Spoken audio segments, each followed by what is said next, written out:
on to news. Texas is passing legislation to prosecute drug dealers who are selling fentanyl. Sadly, I think this is a bunch of bullshit. After looking into this case, I feel that it is legislation being passed to gain favor politically and isn't going to result in anything good. Or much of anything at all. Number one thing, we're upping the incarceration of drug dealers.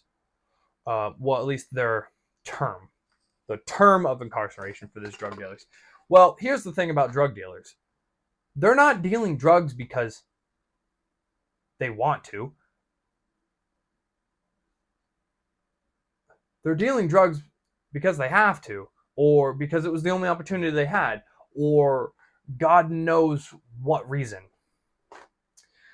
Not only that, but if you're dealing drugs and you're already going to get 10 to life, what's the fucking difference if it's 20 to life now? Just because you up the time that they're going to be incarcerated doesn't deter them from selling drugs. They're selling drugs because they want to make money. They're selling drugs to have an opportunity. They're selling drugs for whatever reason they need to sell drugs for, not because you told them not to. So shame on you, Texas. I thought Texas was smart. We thought Texas had common sense. Not, okay, well, we're going to battle this war on drugs with the drug dealers. You don't need to battle the war on drugs with the drug dealers. You need to battle the war on drugs with the drug shippers. You need to battle the war on drugs with at the source. I mean, for me, there's two solutions to this.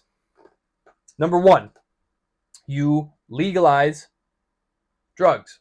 You regulate them. You get the people that need help the help that they need.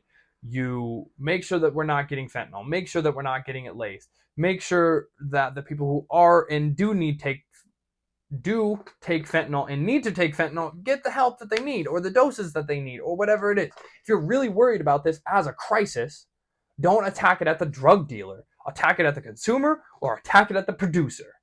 Okay? And the producer is in Mexico, whether that's the Mexican government themselves, whether that's the cartel, whether that's the grow up. If you want real change, change it there. If America wants a war, go to the war on drugs. Go to Mexico. Go to the cartel. Go to wherever this shit is happening. If this is a real crisis and a real epidemic and we need to protect our people, go to the fucking source. So shame on you, Texas, for thinking you're making a difference when in reality, it's just a fucking headline. Alrighty, make sure you like, comment, and subscribe, and that's all, folks.